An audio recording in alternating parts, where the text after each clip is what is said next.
The Container FX Jitter Scale plugin allows us to scale and jitter a series of containers.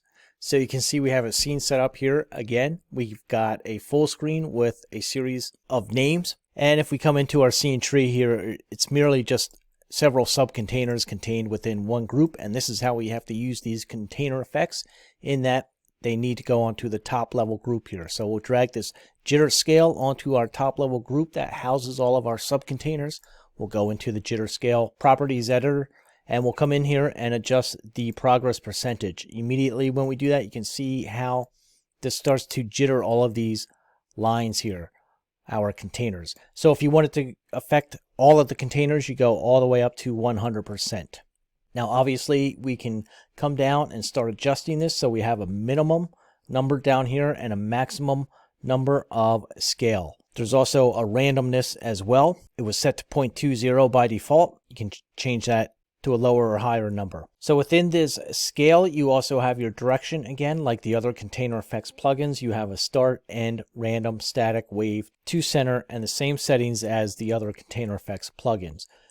Again, the interpolate linear and soft is how it interpolates the keyframes here.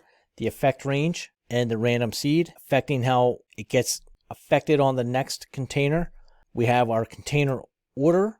We have the tree, the horizontal and vertical, again with our direction selections. With the jitter scale, you have an anchor horizontal, which you can change to left, right, or center. You have an anchor vertical, which you can change to top, center, or bottom. And then you also have your axes down here. So you have an x-axis if you just want to scale it on the x-axis. You have your y-axis. And these axes here refer to the anchors up top here. So now with it set to our use axis Y, this is when we would use the anchor vertical top, center, or bottom. And likewise, if it's set to X, this is when you would use the anchor horizontal left, center, or right. We also have the other choices here for XY, XZ, YZ, and XYZ. So if you need things to randomly scale up or down within a scene, the Jitter FX Scale animation is a way to quickly create those animations.